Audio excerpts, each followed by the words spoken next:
Now I hope so bet me qualify from Africa. I go by intercontinental player. When we say Africa, they more danger intercontinental because intercontinental they only Caledonia, Bolivia, UAE, Iraq. Wow, we say on our represent here. On ye, it is only the crowd they come. You don't know what. You don't qualify anchor and yet as some case nemum bonus ones and some any unpaid allowances we are fancy be brave and so there but you romo near said yes you call not Turkey as some as it Turkey players don't say yes 100 and saying hey Turkey sir I betting scandal yeah Turkey for any brace on becan it is Turkey party. Say power to send you maybe I'm from for say and some man just say no can no I no correct. So referee for na dey be omo ye ho yes referees players club officials the brain are involved. I mean yes baby provisional suspension sorry. Yes suspending players with brain and we say Turkey national team player back defender back or come here in the film and then just say omo man national team no sanse mo nyina and can see as you be ram yahwe said ye ehonsam esite ye nim say games so Senegal Asia can only Brazil na ebo no Senegal's on good friendly matches so we na Ghana PBU bench even nyina because ye mode mono kwa negotiate Japan na because Japan ko Asia almost the top most side and so on Ghana enso Japan bebo we hwehwe friendly games no ne ho nsem nyina nim ewo jumadi so toado and now Ghana squad of course nyina nim game aye ba bebo with Japan the current challenge cup and we understand it will be live on ATV3 enye betimi enye bia hwenti on the Japan the almost time and the time no a difference kakam na Ghana by the first training and Henry Asante Chumakasa wacheche mu the reasons behind Kudus Jordan party and then one can withdraw one no you be room and so sanso and you bet sama Kofi Adams Ade atu ja say almost support Otuado pa na World Cup no na de ko now nim say Kofi Adams nsem nso atu ja say Ghana ministry no akoji loan 20 million Ghana cedi and the mark clubs no say omobe adwuma in fact clubs the ball league na ministry no etia loan nti omo nim say corporate institutions be bo omo with sponsorships na no motivatia it you no head the sponsorship for Ghana Premier League ya omo nim club ya 1 million na the Ghana Premier League outstanding game and Basu Vision FC Asante Kotoko ewo eni J Kraku the second pack the one samba in summer Kozitoka Samson and Nako Kwajimai omye no nyina obi ansama oka ahead of this game the nyina ba ewo jumadi so any summer how do I abono yibe romo Asante Kotoko so hearts to folk what is the latest ayete efa Abrante Van Hussein Mohammed ninsam no and so ye beba na Togba Fede and Frank Nelson say on way ready to serve in any role now man for say Frank Nelson no ma can no mu di house team nanim no dey tin no mu nyina ko backstage ama ne house of go bar mo mu di anim na asa hom keka anim house of players almost some paid salaries and also got issue 3 months ni we boss nyan say enra enomu tua 1 month August payment no on ma muti September enkoi October enso koi and they say November mu entebe mo honso na ya hwen sama Cassius the things that Lamine Yamal are withdraw from Spain squad no yeah no could real no sama na buy but akofa issues in so aba yeah issue akofa ba say unse Barca for contact specialist or a Belgian na enra no para na Lamine report to the Spanish national team camp enra na so and a specialist no Barca for so there ba town Emma Lamine ekushia specialist nti treatment or the man according to the Spanish Football Federation say no senka Barcelona for update you say BB say ba because but o man update and no Lamine Yamal atare national the Spanish national team no and one of Sama the return here to Barcelona club when FNC there be woman no the respect Emma Bass and to the Biosa Bass and so more and respect here at the Eba sa Lamine sa Spanish national team Nikis no still na tamu Emzo mun shedan come and influ we FNC no sen come play animum Eba oh no sem ko mane ba ansa na bia obekwa akushia specialist because national team no so wo doctors nti no sem ko ba mo access na sa ene ya o man akushia specialist no a treatment or the Lamin nature say Lamin ebe here 7 to 10 days rest and international say omo match omo airborne and also 2 games omo bo e was the FIFA World Cup qualifiers no omo bi nti eno na okoduru ye na omo sanso e ma return here to Barca nti chabo otiana no kre Lamin back e Barcelona. All right, when is some of the Bremo and my Yaquaman on the Andy Cassias, I crowd the Baby Rum near Quaman and Yakosha on some no. Maxwell and a Christian and so Hambabwa na Yasha in Semno and Sunyanemu. It is straight away, young room na Evans and Christian. Sabi the Dean, they say Lamin, yes, most events a pubic Pubagia. Events Pubagia. And only engine and the war na yasi. Yes, it's na yasi on the pimping him qua. Na say you on players me and sound. Say doctors aba amose be a hereditary. Yeah, no. Yeah, the but only the NDM say he can't. Players me so when you be nyina. Players or more the Spanish league in him. One more. Nico Williams so the same young boy. And Franco Mastantuano Madrid Acolano. Now we tell them okay. I suppose assembly. When you hereditary, who they can't hereditary no about to be a name. What you say? And Korea Mastantuano. No, nice to play boy. Yes, one was a guy Eminem line. But doctors actually say it has got nothing to do with sex. No, no kind. I'm saying any related to sex and just sex in the doctors need to say sex and count. But the specialist now basa for fun now watch the specialist we have been a big mega kinky cancer. O ma bi be ka tere. Akwara go bu fun pa na broso. Enti akwara Nani go so young boy. I said nice guy so we just so there. Jamo we officer sa Mastantuano Korea baba o yo betra la that's one no house. Baba wana. Ba ya se basa for Marco. Okay, today you better as you say you have got there. You me adum yes. Tell me the audio now the asem.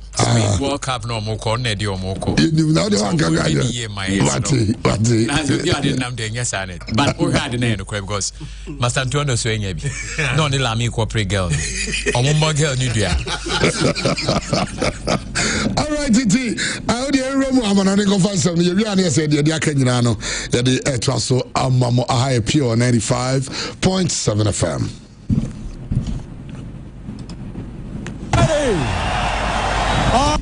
Are you ready? Are you ready? For the thousands in attendance and the millions watching around the world, ladies and gentlemen, let's get ready to rumble! Right, Chairman with us, young Kwana for later, so you saka the front of close no. Young farmer a tier for per live on Pure 95.7 FM. Of course, on what join with Facebook and pay Pure FM TV on Facebook. Latest no, you didn't not there, but sounds and I will join our TikTok various and your account to the Maxwell account and Sabatiaka. Sounds when I will call Andy Castle Sacrisa. Nina no pay idea John Jordan so them life. Yet Mamu Ewo so no seeing comedy kind. Namami ayo coach friends Roberto Ayamancini. Now you know command per reporter means Erkenes and an opinion reporter or reference Roberto Mancini and Swafly. Akopim our carton your door Ademeti and Senyami Adman likely so sign him that the new contract at our club. You're from Al Sad as a new head coach and so Al Sad on Bobo Korea update time in Saka. Yet Emamu Ewich mobility former a coach Edema a Manchester City former Italian national team a manager Opiamo and so our club I'm gonna say Bobokwa your friends Al Sad and so our Bia and a door a kata and a latest report I'm in Saka no ya there was some Emamu and so Jumadenosana Yaguswa ye coaches won't come on Mami or reference Eric Ayatana because from my story so and Aya Sakoba sir one a pabo or head coach Rebetoja so coach among the team come so Fedmano and your reference Eric Ayatanak na anopayada sorry a reporter Meminsa Setanak and so attended out the vacant air manager a position and so our Ayas the attendance Ayas Warriors for the no one kasa why our farmer a coach and no panel some of us sounds what me about Demete and it's a reference Eritanak on one kasa and I'm not turning down a yes alfano and update and so to yet Amamum and Swatch Modern Small Refi say a reference Ruben Amoriba Gusuya Jua and the Mabo conference Manchester United now also a new can a new law now Mami Ruben Amorum says yes I no say who PM our Manchester United yes Amorum Iron Sachaka and so Manchester United na Jerry Camden so penino report am second say Manchester United so drew some kobo aye games about match days no na kobo say players no AC and their free bus no and so to concern normally yet any supporters maybe amonso around na ebi mo air request for autographs ebi mo air request for aye selfie Saturday damage and say Ruben Amorim and so introduce a new rule as a rule nature so United touchdown no supporters answer say for a autographs and him not there no can say selfies I say they be come say players no one better say a game no what 23 players and I come better half everybody can assign a autographs no not a selfies answer and a half and so could dress for a game so we are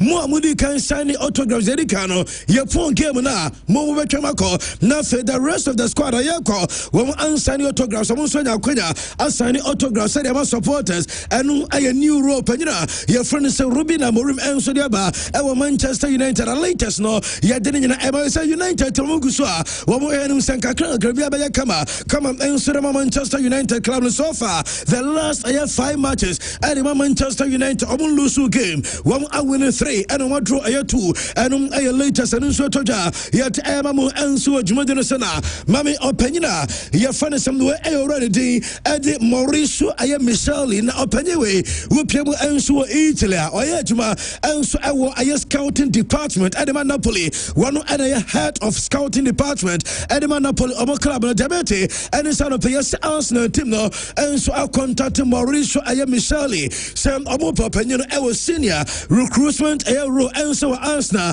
I'm on a Pedemem Saka and some that Arsenal team so what no one I really did so Penyo Munyano I'm a become at Andre Bertao our Arsenal team no one Ometia scout to your players and so them Arsenal club no and I was here Juma our Napoli no players one else scouted them Napoli Obitis Scott I am McTominay on one concern scout no just what advice Napoli team Sakodano our Manchester United onya bi more akrano enso I frustrated our United Emma I am Napoli for the cofa as a player no and some that by Obayan so Obiawu I am Montemo Abrantia France McTominay one also Nadema club France United and Giselle Penina meeting home commando pedo one and a Manchester United club no na Arsenal club no one so approaching some person de ba no be Andre Bertao our club you from Arsenal and later Seba yet Emamu Ewo Jumadino Sierra Arsenal no mamini komoka krama me akodana your friends Miles Lewis AS Kelly no na yakoda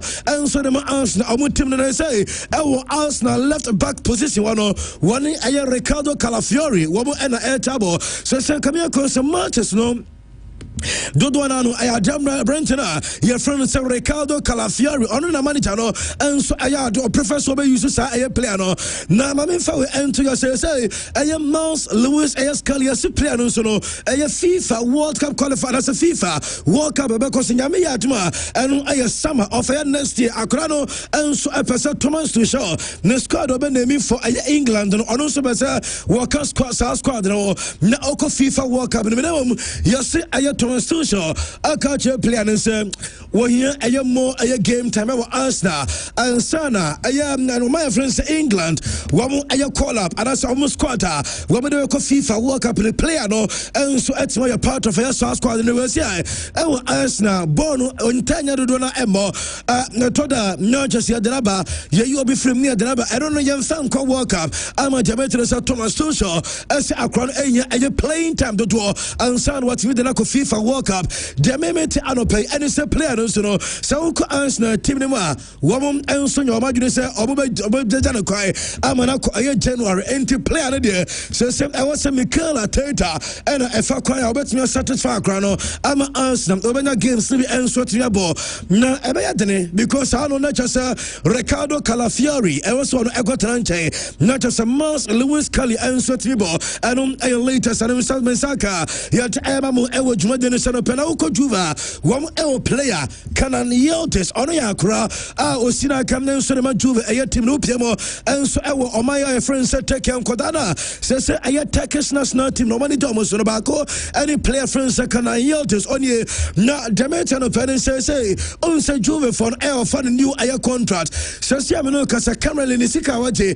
Ewo Juventus Num a 1.5 million euros a season and a Juve editia a Canan Yeltes na Yasia Crown on the new contract no what proposes 6 million euros a year a year salary and so Juve Amademete and say I see Juventus on team to say Amatria a 5 million a year amateurs Akofan Sempi and so the Abano per se a crown a 1 million and a separate crown on the new contract on the Aya Club you from say Juventus and a Diamisaka or a player and a teams to be answers for interest and a Chelsea as well a Canan Yildiz a player Chelsea team no one Epimates Manchester United for no and so penti Juve I was so much for months owners no and so shall say come on after we was Sakurano any 6 million because 1 million and a separate a Juve any player friends Canan Yildiz and Diamisaka Enra and a song story and so shall say Baba Namamura your friends Andres Iniesta I would say Iniesta one of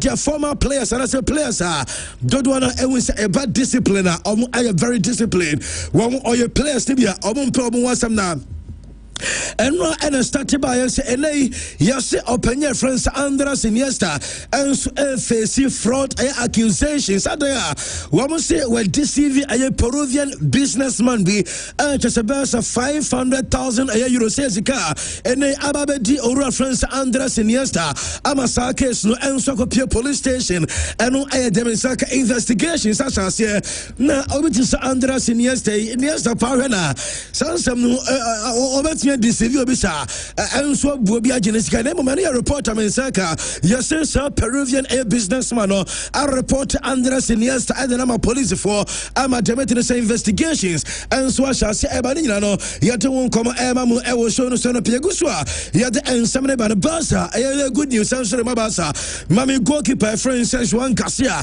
on some Makato se Barca a team supporters no don't wanna ever him says Juan Garcia ever return and we say come down because since Oprah Equatina Fiano already team and so at a Sassini game be a water Adiama club no or consider a goal now a goal to be a Shana. Coming across the team, no, I'm happy with acquire goalkeeper and friends. Chesney, one consider a yes, goes, no. So say one gas and your mammy away and to us and I will start branch and so acquire Baba, Queen and Ticama, and some Sabasa for the after international break.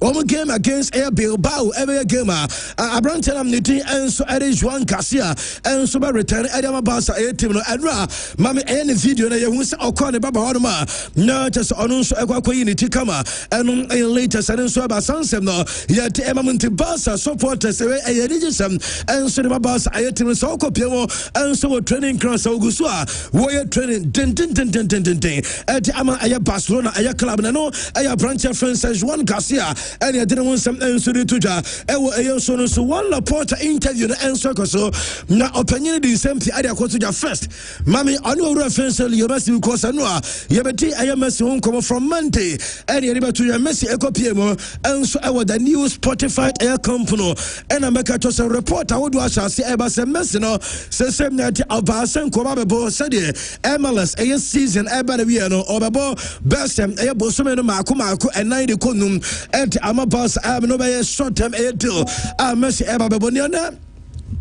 And Mubusa Aya Barca president, one Porter say some no Aya no cry. Sir Leo Messi air returning to Aya Barca. Ama so when you are tabloids name your match as here. One make at the Barca lineups with position of Leo Messi. Ama and Rakran so back I want money touch money, you know. Me be each I know your master for Obudi over the buy. Sir and a branch friend Leo Messi Aya their position back Omodenebo Aya 10. Back Omodenebo Aya force 9. Omokobusa one Laporta na one Laporta and Messi and one Laporta say right no chrono say despite acquire Leo Messi so ensu free bus and the part no the attention at acquire na enye acquire omo aya Barca team no mo so expect and also you know some Barca supporters no be also expect including Leo Messi nyankasa na mom ebesine one as president or taking side decision no ye kasa regret only regret be for aya sane mana enum to course no or say yem fan to yes aya no krona yes ana no mo penemum the attendance at that moment, the other almost no not possible. What I say, momenta, Nabas, I will no one to make Leo Messi, Emmanuel Ensu and Yakwana was sending Leo Messi, and so free Ayabasa, Timno and Swako. Now, Yenfa will end to Yamu Biantes away. Barca club, no, Yenny player Bia one aya above Ayabasa, Aya Timno. Barca club no aya above every player. Young fan to your sound some no out of your respect. Edema one Leo Messi out of your respect. Edema aya Barca our current players and afa Barca our members no or reference one Laporta as young fan to us any time I will say your speculity unrealistic and your scenarios. And your opinion is a wood and some now. I saw just a scenario so whenever sell Leo Messi returning to Aya Barca no unrealistic and Aya Jete Unsam no yet Emamu and so Jumadin is what your opinion is not just a short time a long do for Leo Messi no opinion and so close it doors Nankasa and a latest Abatuja Sansam no yet Emam to Barca for Aya Leo Messi and as a Messi to Aya Barca back no or reference one Laporta and so much as a and Swansea and later say to Yana one Laporta Mamari Hans Flick we go baby or didn't come at Hans Flick or Nano Fiata and Aya Barca club no Omokopiemo and so I was the new Spotify company Emma training session and so to because somebody open Emma Baka is Aya videos Libby Chawabra not Barca supporters and so are available and with the new Aya stadium one Laporta say no crap on us I will be a new stadium no Emma Barca Aya players no Sura 101 a coach a French and Flick oh Sans Flick enya chills as you know as I was saying and so going to study a stadium no almost yes a stadium no and so many when we set the idea Barca players no almost a freak out what does here anti oh to so opinion but just so be no and also be quite Emma Barca a players and the coach is quite no woman you know so be a no say adwuma my nie and a later so to yet Emma Ewo Jumedino Sabi or Descase, Akodana friends Lamine Jamal na Lamine Jamal and some Edward Sire. Young Santo, I said you'll be enemy no Akudano, so say or delay with a pubalgia, a sa injury, and sweating about yet. A crown eguso at Ebabo, Edema play a Biania, Elsenka player on your rest, Elsen Quaternafi, any question Kobo matches, Edema Bas and Nebo, no craponus, a crown edge and a commitment, anyone draw. What Edema Bas a club, no on day, Wabaka, no deb be a baby opportunity, Obeka Salamin Jamano, a genius. Just Akotano, yeah, can crown 18 years ago when you're enriching the full a potential. But the watching I will be able to see a born Ankasa, Lamino Ensign in born, but ain't out of Zakrano, our issue when you're on the store.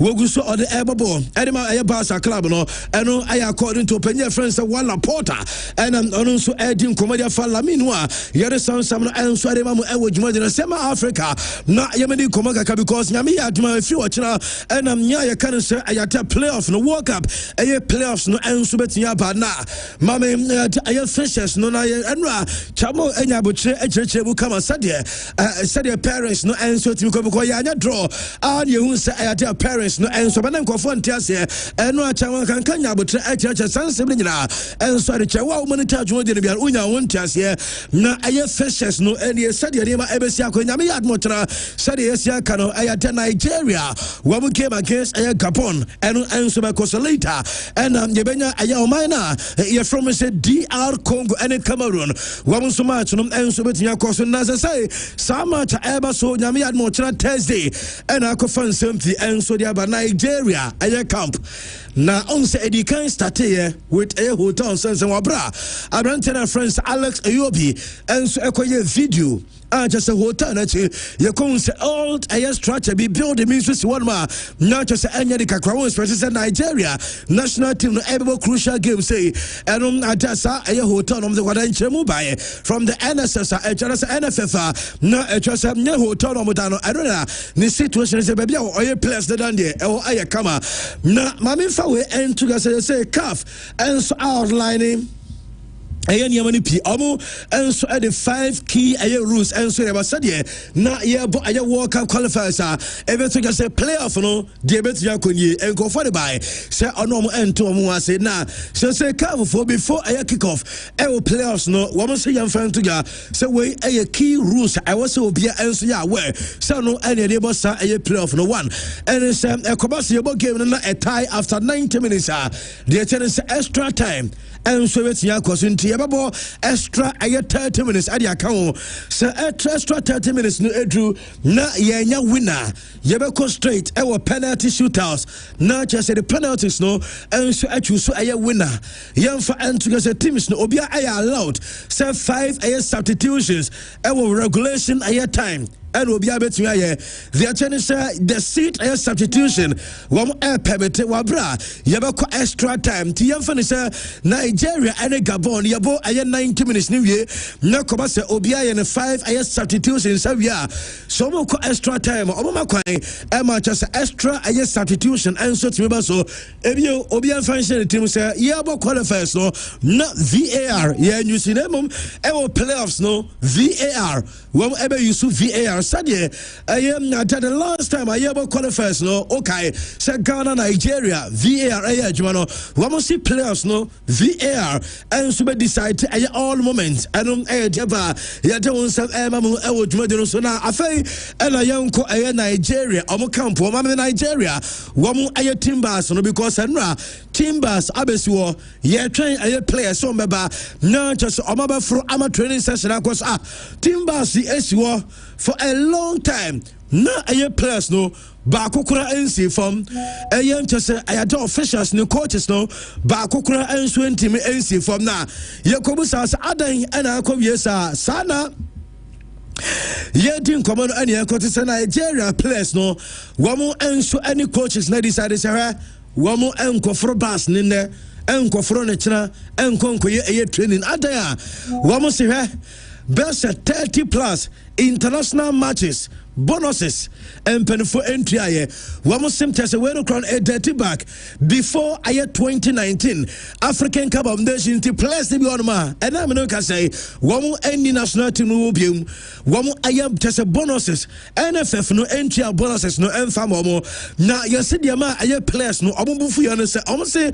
woman say I federal government no and so allocate funds at the NFF and also says can get here at the playing party and go for the entry as Cano and to plus this one is away at the right moment woman so bet stage a protest at the NFF and enough musica yet yes Cano and so the moment now woman so Cano the show my war and some federal government allocated Cano woman say near the NFF omuya way so a FIFA Emma musica every year CAF and Suma Musica every year, and a federal government and so to DNT and ever seen there over 30 international matches. Yentria players no obo bonuses and so from Munti and Kofosa. Yes, virtually. So be to say I branch your friends Victor Osman. Not just all could hope hat-trick in Yano, just all both for a free Yentiaka and debate and it's Nigeria Sports and as a National Sports Air Commission and Omutenitia ɛka some no NSC over Ghana say and yeah national sports authority and I say no sports ministry no what I say Diamond and said Manajo na air promise Nigeria players no sir so air clear sa can you know so therefore Diamond say okay kaboma around $6 million and omo di omo ka ebi mu tifie omo national team no and ebi mu enka national team omo tifie wo nyina bonus no e wo so mutua ama Demetri sem na NFF president Ibrahim Gusa Demetri so panyino se na so ya shepa e na pay wo hia Nigeria players no na max wo tie yes wo panyine ba no yes players na nkasa wo mu edo request enso aba omo trosika omo pe wabra panyine be so omo na Demetri and sem omo si we no players need some special bonuses. Now, South qualifies so maybe against Gabon. Omusha, Wamu Ebeko final between Cameroon and DRC. There will be an omnibus final. Now, Max, you see players they say Wamu Epe $30,000. A bonus per win. And Tianfan say, I had more game. I'm going to Gabon. Say, I'm winning so much now. NFF no emma $30,000. And I feel Omukoshia final on Sunday against any opponent. So sounds so we near another $30,000. Also Penifono and Swetia at the moment. Na yes NFF no na omu normal bonus and structure no and it's omu winning game $10,000 and omu debema a players no. Now, Omar did $30,000 a year every goaler against a Gabon. Nigeria for go beyond the players no ebenya $30,000 answer the account. Now, Omudru final go beyond our final no a $50,000 a year dollars. And NFF no our father somebody say off away any other players no. Many reports say a year players no are rejected a year offer na NFF no answer the aba. The maintenance always a training session. Players no kwada ko coaches no almost from yes coach friends Ariel one in the officials they say against a protest and a strike na a players no and so you know and Demenseka na unza maxo and run your honey who send 7 no and a Nigeria team captain Aranche friends William Truss Econ and so be post I want X and no I former Twitter or make key post to be answered Twitter timer. Ebeto just just a national and as a national sports commissioner and so I settle I adapt no and I say I tell comfortable go training and over make a post no na Trent everybody post no any or the two us once resolution is found we will be the first to confirm any other statement or claim or especially demands other than the rightful request written below and as above below is false. All we want and continue to do is focus on the big games ahead. And mebacho aye demands no on somebody kind of players no wo demands na ediaba sir empenifo no unreach wo demands na ebeden sir aye players ne bejatum in Nigeria for ebesi na pay max omunkoye training yera studio pay tax no na aye players no enkoye training ninya so say empenifo de omanka I also mutua edi wo eno ye temensaka yet emamum enso odwumade ne sano pay woko aye Cameroon no so bo edi atia aye DR Congo na abrantia friends Eric Choupo-Moting Frank Zambo Anguissa and a goalkeeper friends Andre Onana. Many reports I am Shashi and Swaba one. Media maintenance Eric Choupo-Moting experienced striker no yes or injury. Frank Zambo Anguissa a Napoli player. Yes one also a buyer no what the injury and a buyer and a goalkeeper friends Andre Onana. Yes one also under observation. Not just a way to buy some Cassiapa at the Amam a Cameroon or national team because so a game of this caliber. Now I players and so preprasa so top air 3 players and so preprasa a hardjane and Tibetia yet Emamu Ewujuan San Radabetoja so o mine from said DR Congo Maxo yes the Omabano and so I promise a players no sir game against a Cameroon some winning no I final Nigeria and Gabon the Biano some winning every player $1 million $1 and so they are saying about Tom Sano, but I for sa I had 2 games no. So I'm winning game against Cameroon. No sounds so winning final. I qualify for Intercontinental playoffs now. Every player ever rich by $1 million. One Bisaka, aya Tuazimbi, aya Arantia Francis Sensol and Bamba, and it's our players no, aya $1 million, and will be a Anson Sabetuaka, and aya Jamisaka, yet Abamu and so show the son of Pena, Trent Famipiamu and so Angola, na Yenin Tuma on Friday, Argentina national team no, Ebepiamu and so Luanda, na Omni Angola for an abo friendly game, Rabatoja, Sir Angola for 8 years. $12 million and a dema Argentina national team no because game no Leo Messi and Suabanti Nyami advance with a massive test Edema aya Palancas Negras for no omo and aya Argentina World Champions game and so no na se so ma shasia omo design niema so PM and so beside our Luanda on say omo design aya Argentina flag and omo design aya Angola flag and just reference Diego Armando Maradona omo say omo aya niema pia che so mo genu say sa game no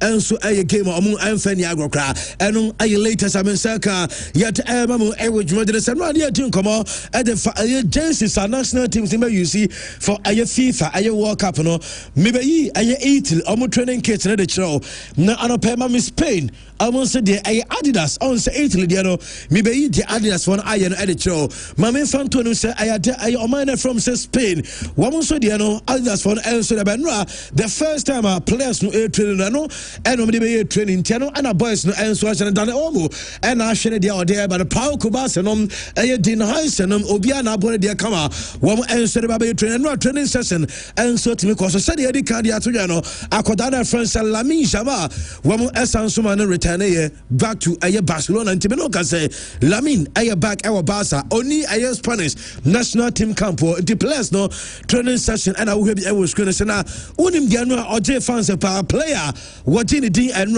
fans Dodwanano, were on a Gini D pa, Aya Barca player now, your friend is a Fermin Lopez. Na dia ni kan say akoraba for oba akoyoba one aba say Fermin Lopez what person just what they placards I just want to be egu aye board so buy be chere Fermin Lopez Emma Fermin Elcon in chain enum oro aye just the training kit no oro first one no ma akra no na akra no catch nsenya no kwa no opu of person no enso etwa aye picture what has omuncha self into a uniform ma aye Fermin Lopez Emma Fermin Lopez on one can say jina aye any akra no etwa aye selfie na Ojini Jason ma akra no akra ni reaction we no utu say nigia sa wo fra no enso anya no anije ketwa enum aye de koso eno wa bra na aye Spain omu training session ekoso ya de won sem mu enso odwuma de no so mame fa we ento anim say ya consent from a woni sem o man na ya from sem we aye South Korea one air prepare aye Karen Cup no woman in Ghana nyina enso besia kan na mame aye Kim Min-jae and tackle on aye song and oko South Korea and go was a song no oya kwakra say oya panyi wanyini na Kim Min-jae untimin tackle panyi se enra what to song eto baby kra we video no enso Facebook a be to Kim Min-jae eni na no attack aye song tete no and what chechere no to song to chire baby kra and a fan says masa World Cup here babekoi wo nya Kim Min-jae nya wasebu said the match was Spain aye Lamin na kwaje no Kim Min-jae masa nya wasebu kra na nsan ewo aye ba mu nchin emu odin pa de mawo enti yen World Cup no aye song e na ekwato ntana de amaye na training say na wo ya na de amaza Obama bedru World Cup no panyi ni video enso ayemre enum te akoso bia yet mamu ewo dwuma so French national team no yeun se enra wom so ene om supporters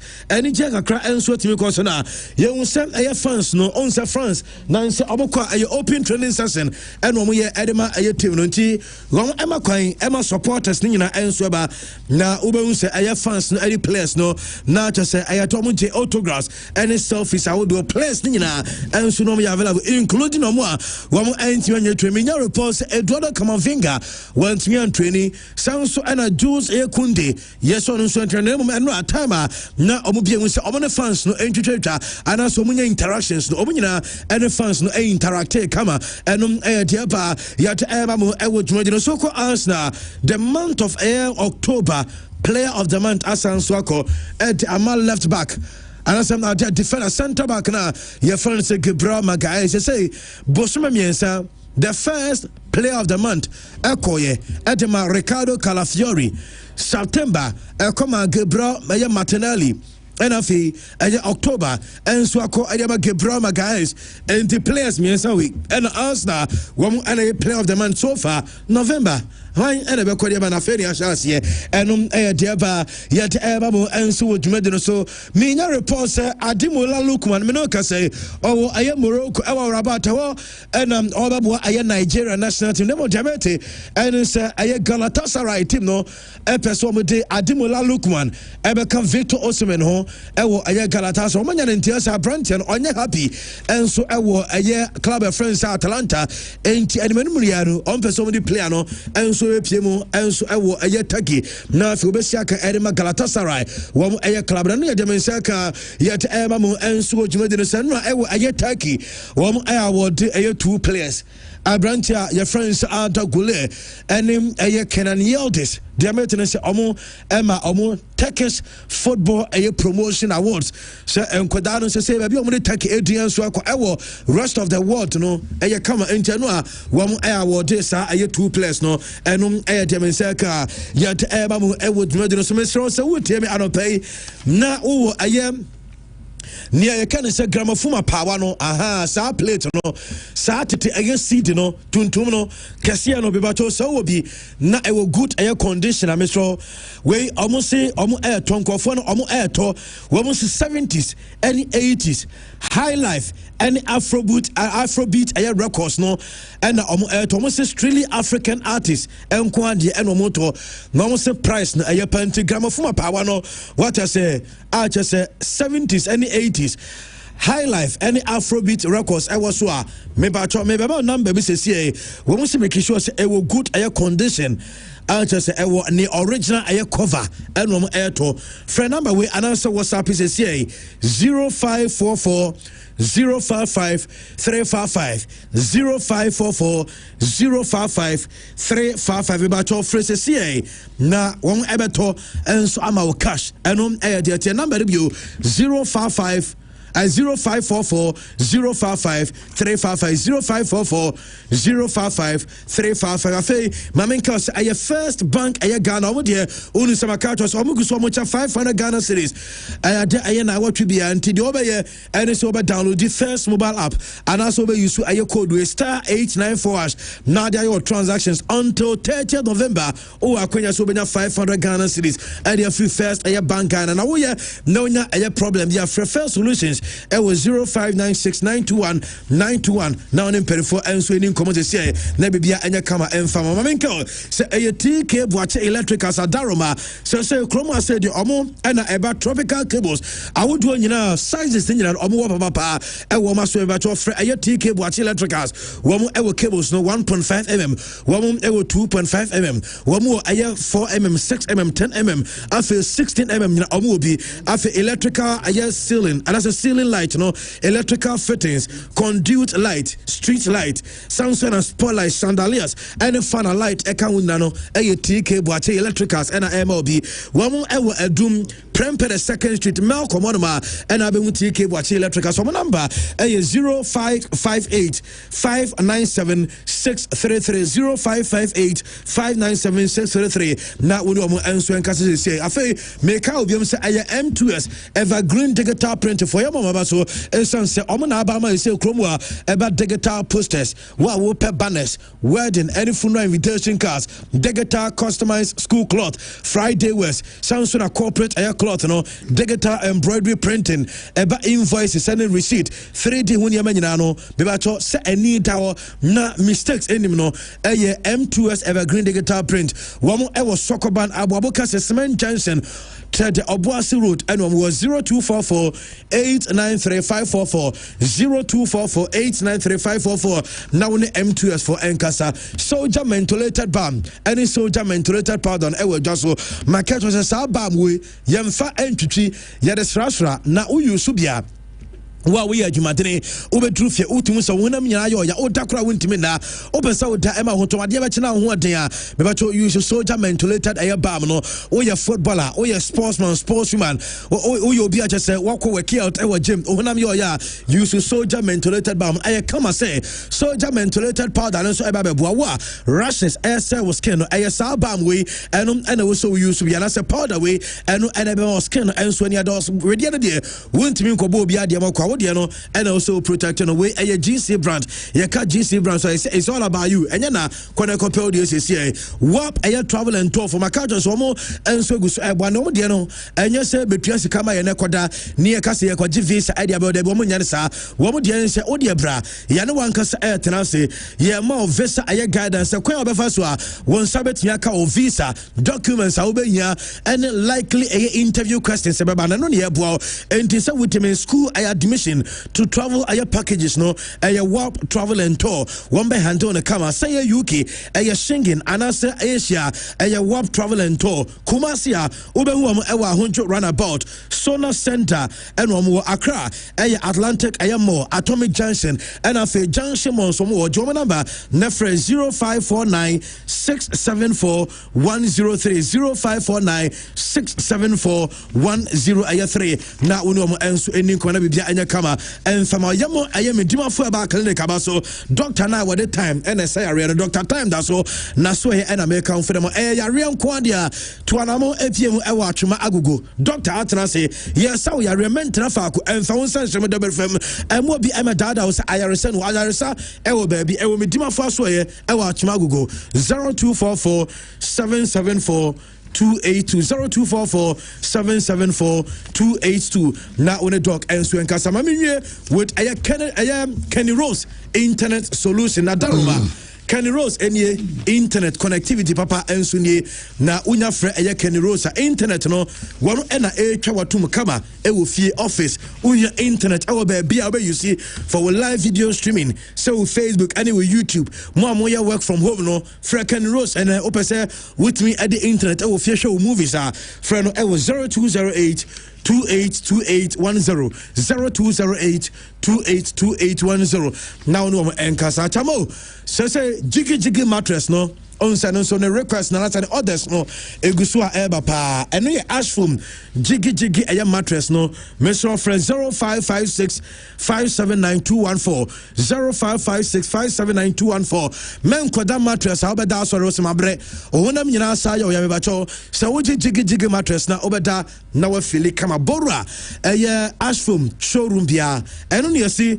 ya kade say kutu no ajesu ofie kama eye say bam so the babe ashfom jiggy mattress o mataroma any the first batch no and so the banti chama can come any of your for to us okay yeah to us the about anyway any change ship the laba on Friday na ya kan so say Ghana na wa na bibia ba na ya o say wa nya bibia trend ya na bibia bibiti no oda for some time na lumba ne akosia se wa ne atabroni o ma na o de ne ya and I see no moi c'est ça a goupé mentia nana dade so abahene na ise o ma ye no o che committee o mo ye yi no ise mentia je yi no oh enti nana dade so abahene enti se obi a nkana ntu ezu maka ju bia se yembe be titu bia baby kata esa adwuma e bi dimo no ye de hye no mutimi enya ne sa na andi ze ze fufra ba wa na ante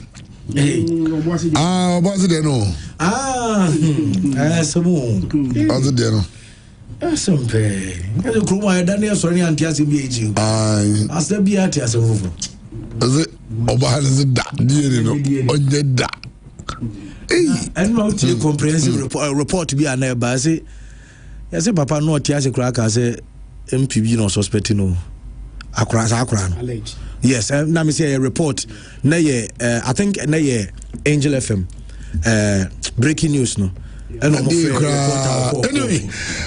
they on Friday? Friday, simple by yeah. And on Friday, BKB shows you will be live.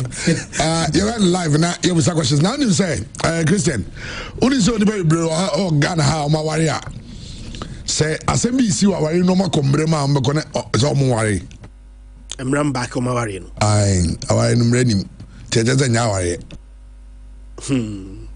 And I wouldn't so your excuse. Only I only the be about doing because as if the baby or worry or I'm running to Yawari. When I send a music soon to me after 6 p.m. Only I won't tell now. So worry baby doors new pin. I won't rank it to be around for you. Nina until say Friday, you be Rassan him. I'm for you. Fine. And Friday say guys now we when I say we are also because you divorce no. Was there quite Ivan say there's a properties acquired during the marriage no. Yeah. And moche no pe. Na no dey say skafu okrum ya no bi adwuma wa na ye. Ninta. Second any be oba na nya adwuma na be man your properties a. He say court also would say you contributed substantially to sa property no. Inti a man no say while the man was working to make the money to go build the house, also contribution was staying at home to take care of the kids. What you say? They say no. They say, "On be mama, it's got to be mama of a house of account." Obviously, we are Juma. And a house of Ponos with contribution. Ben, I to Adir. What I say? The other, you know, I want some. Nina I become some. Yane Clement Bukujafi Esquire. Na medium yam shimmy. Andy. Manelo Eddie Gowaka said, only so be business here, so why is ya? I'm running to. Yes. And him. And I'm the, hey, Naza, you. See, I saw you walk our warrior. Yes. I'm running to. And so I be brave. Oh, Kruma, oh, warrior, I'm running our into. Hey. And it's our Ghana when it's our need to see the brain. I'm saying some of you also call. Yeah, marriage registry. Yeah. Now go cross check is our warrior no. I sorry now. Yeah. Oh, don't call us warrior. Oh, certificate ni. Oh, the trouble. I'm the certificate ni. Yeah. Question. Sass often there was sorry. No money man. No money. No say warrior. I was say a chum. Say no Zaruya. So we are not going to go with Zaleka. Why is it in Katabala? Because of raw. Offering that they would not find about because. And as often as I see a chum, because when him say, oh, you all the legalities of sir and some women on Friday. And of course, you may have a bit of paternity fraud. Who's that? I say, can one sembra any above West Square and you be ran on some mukaka. And they are Friday 6 p.m. live, and we have phone calls. Now, man, for some questions. You have messages in the BBNT on the BKB show. Over to YouTube to see now. I'm searching the BKB show. Now I'm subscribing to the channel. Now I'm turning on notification. So there anytime. In fact, the very moment you subscribe, yeah, a notification. Now also. Udi hon sababa they say you go go visit awarisem say mo power awarisem do na they say I don't they kungo vote me nya ibrakona zo bi am e bi say na keje kwa me apia so no no my 18 with 9 baby mamas. Okay.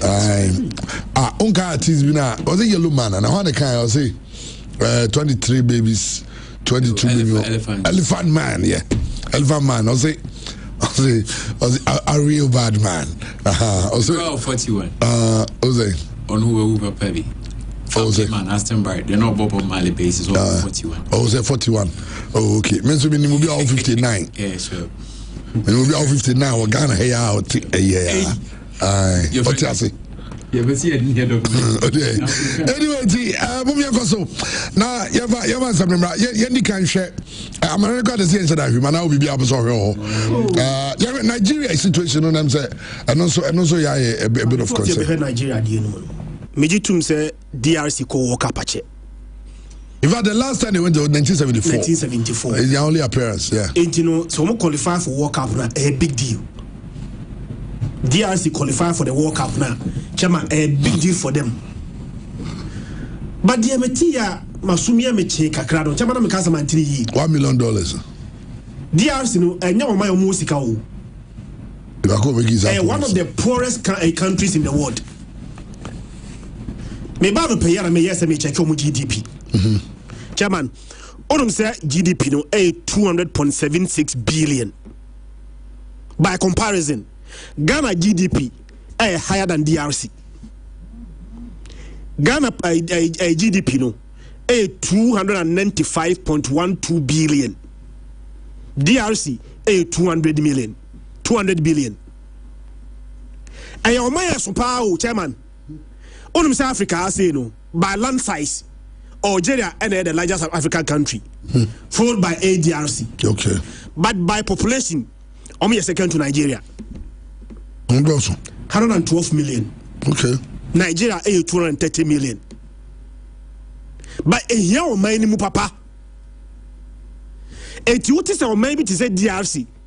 I promising $1 million to each player. It must be tied to a higher term and purpose. Segamiti, any catch him say DRC for qualify for the World Cup. And then Kayama play be $1 million. Chama can make sense. Beno Kranika was Rupao. Chama, how many players are in camp now? You have some about 26 players. Omani be spending $26 million payment of bonuses alone. Na World Cup no moko azan yere ma. Chama we enya tied to the World Cup. Almost so much to qualify for the intercontinental playoff na. So nyami aduma chama so mo against me against Cameroon. So they beat Cameroon. Na Nigeria any Gabon do be win no.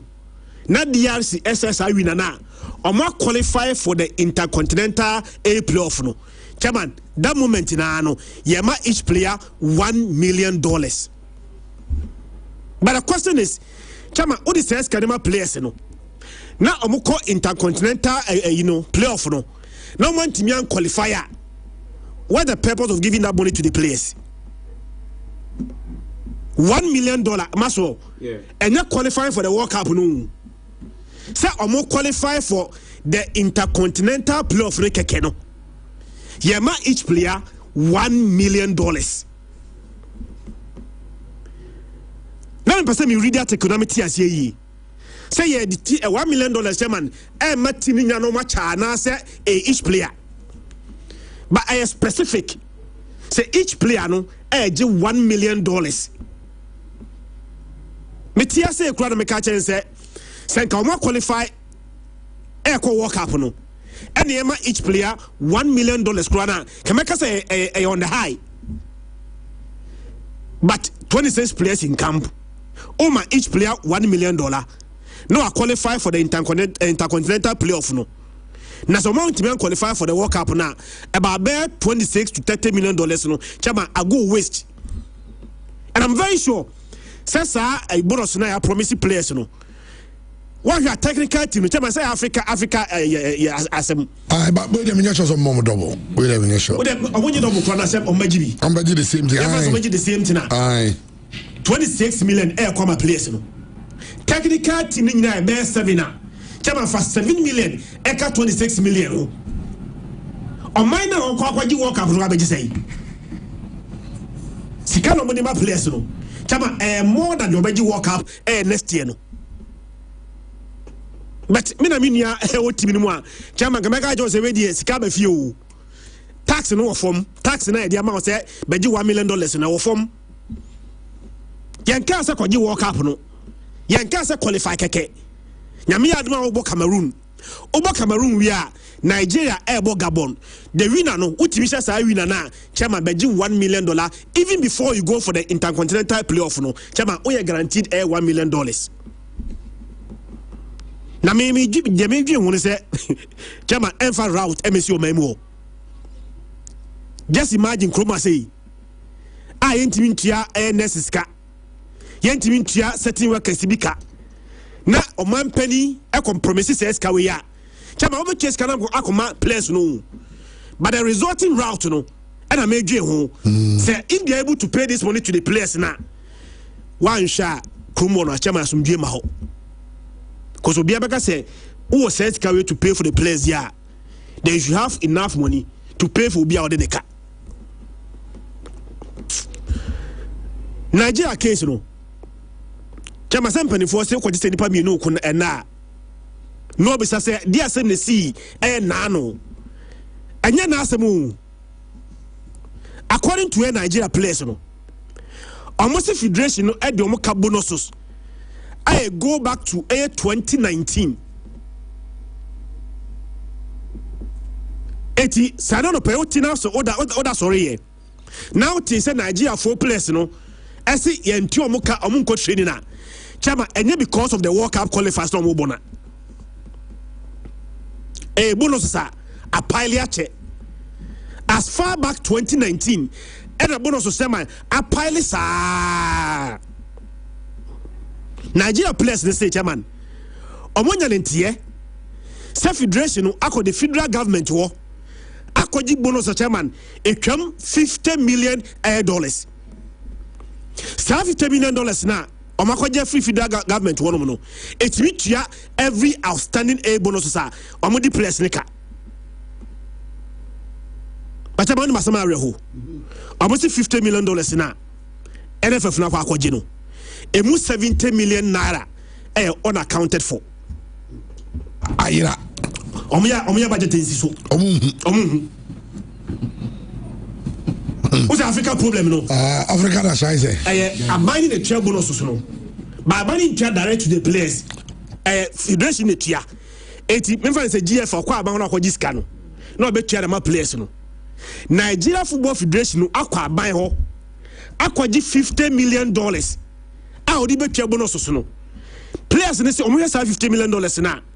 And can be on Mudibiano. Is it I'm a balance with Mika. Machama, we see a same so.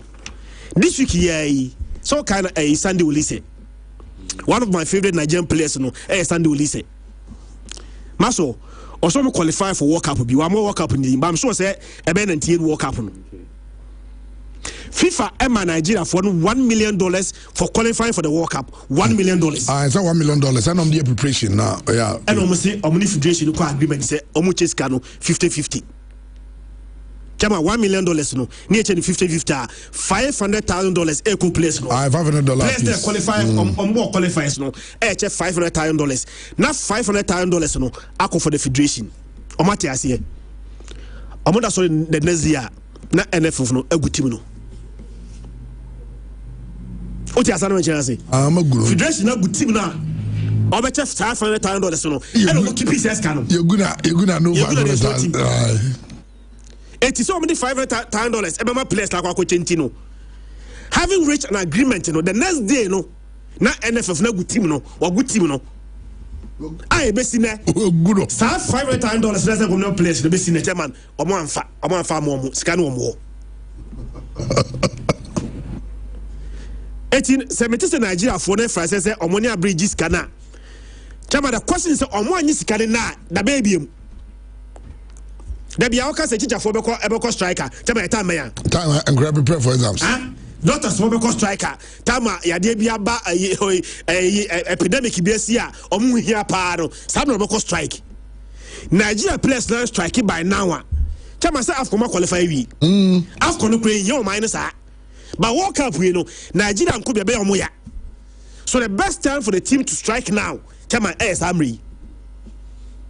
And I'm say Amaso, almost striking ye na no. The next day, the monies were paid. Almost yes, meaning that Sanka Chama one strike here, a cascade womuntia. So when you're scared to in Radia, Nessican or Ifa, Nesso Muchamo strikers no Muches can diamomo. Chama or maybe I corrupt. But Nigeria dear, mother serpent of corruption. Nigeria for now. Okay. Nigeria and Ghana is here. We free what paper bar. I know you're said the Bible. You said the Bible. I so what Ghana there no. Mean say be. Oh, so you any players in the case bonus no yet na the half akoto. Into your qualifier near the half and that's how the Omadia Brom. Yes, sir. Yeah. And they say the players in your qualify, you know. So 5,000, players will be expecting a day. And then we saw more trains here at the moment. Yes, the moment we are. Now, yes, I go work up almost I expect your appearance fee. So, yeah, way. Appearance fee is on our kaya. Kofa and Simbi Baya, and my flies car. And yeah, time, I mean, over and over again, we seem to be having a problem with Sa Adiana. It's young training here, no, so said the Bisiako. Maybe another this time, no, maybe if you know, it's managing very well with the ministry. DRC, so Moko World Cup. The entire person Moko is a one. Oh, person Moko, another also. Okay, yo. Nadia Moko in 74, the chairman Mako rewrite the script. Because I say, Debia a day, Bibia, I say, can be a bed down minus, so which is not the best. Because say, Oba Africa, we had the South Sahara Africa, first nation to go to the world, just as Ghana, first nation to gain independence. They are also the first South Sahara African nation or called the World Cup. At that time, they were very strong. But unfortunately, the results no munya inenge. Cheba neni biaba. Mingesho said this trip or more comedy abe for biana conphobia beko. This trip or more corner scientifically say with the enemy no moko. And I think say you look at the squad they have. Cheba, they have a very decent squad. Don't let us forget say it was Senegal now. Surprisingly, Senegal ko show mo home. Chema NMA bibia essay. But you look at when two big teams are playing with so much quality. Little details and they make it changes. So these things we should all understand. And looking at the way the people were very angry after when Senegal on the chairman, it tells you say the people are crying for the World Cup to come for their team to go. She said, so the government needs to do something to show that they really want to do something for the nation. I think this is the reason I bind the person. Sorry. Also, over the years, the DRC chairman, baby, before football, be a giant to Africa. Omoka giants, you know. One. DRC now will cover population. We said 35 million people in DRC openly support and actively support football clubs. 35 million. Ghana population is a stadium Stade Matters na 80,000 capacity. All the two in China. Omaji AFCON twice. Omaji Chan also twice. You remember the maiden edition of Ghana the call final and they won. Omaji Chan also twice. So you have a club like TP Mazembe. You know what they've been able to perform on the continent. Or the AS Vita club. And the Daring Club Motembe Pembe Munina Bekam. And see a football nation, but over years, no, Omalusu players to Belgium. Once Belgium they rule but they speak French. Because what I know is, I say part of Belgium, almost speaking French, they also speaking, yes, say that if I'm right with that. But they almost dependent from Belgium, but they speak the French language the most. And so we will be say, yeah, you senior man Lukaku, Presnel Kimpembe, Nkuku yo Chelsea to Mimwe, okay, Bisaka, no crowd or money neka, minim the intom peso bedi oye, but they are still Yuri Teleman, Steve Mandanda. Friends for goalkeeper. Mandanda cry nini anom tere omuna goalkeepers a record omuna professional perfect to cry there or no cry be there be my dear chema ode Dennis Zakaria Beckham na ode Divo Gorigi sa guy no haba so na time Liverpool show mo phone chema even Vincent Company ninchi free ho na waba Benteke any Steven Nzonzi into ndata maso akumni ade cry there cheya answer later omo bebo so the country chema they also produce some talent into on the continent more strong league.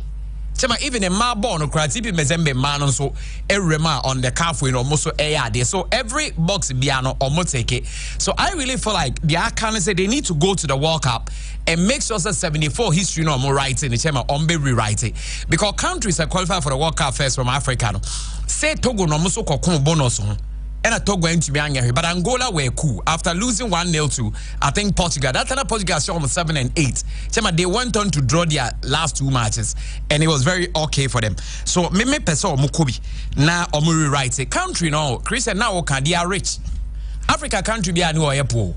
Yeah, mbacho DRC the mom here rich on tap mineral resources. Omu minerals pa bet on tap. They are the richest nation.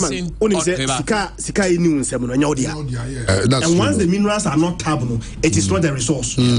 What I'm saying is that it is the richest nation on the African continent in terms of resources. Yes, I know. But a mismanagement. Just like Ghana, if we decide to want to get to where we want to get to, we'll get there. But mismanagement, they say Niska. So why do you go promise 1 million? 1 million must be any problem with that too. But it should be tight. 1 million. 1 million. Crony nibi or the Wama. I build the schools. And they are in Crawford. Chamo, Omako Honomako money. These are Omode Omoko, this annual Mama China, a massive development across the country. Like I saw more infrastructure and I don't know when him say Ghana, baby. Oh, among your bad, Chairman. Diazi. Among your bad. Chairman was a Ghana. We see, Chairman. Say, among your bad, sir.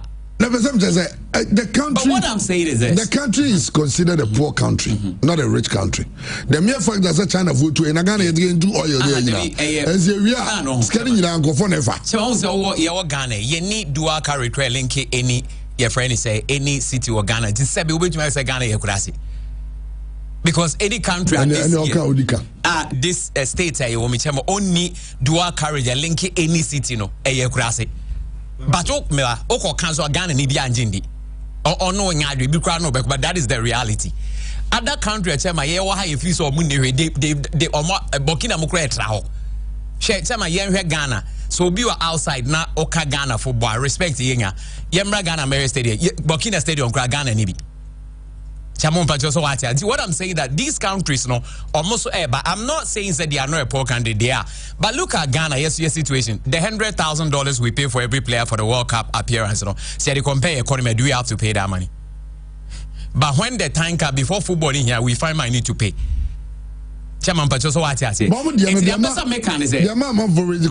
You are promising 1 million for qualifying from the playoffs. If I don't take free playoff him, now World Cup. I don't know why. This kind of a dorsal.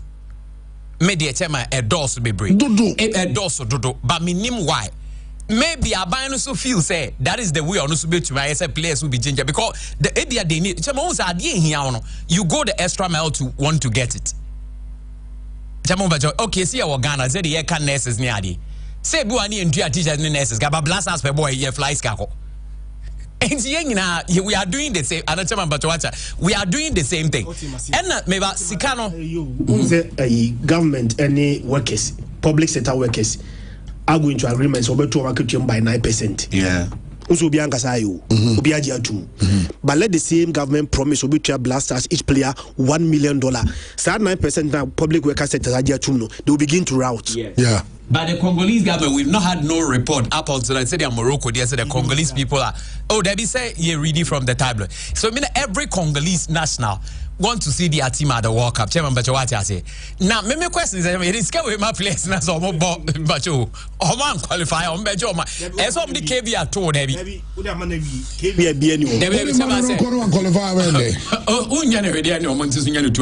Your council won't find we also won't qualify for the intercontinental playoff. Yeah. Or qualify the says kind of manner that target is achieved. Achieved, yeah. But I think say Dosso. Let's then come linking to the players. That's all you 1 million no World Cup no cry.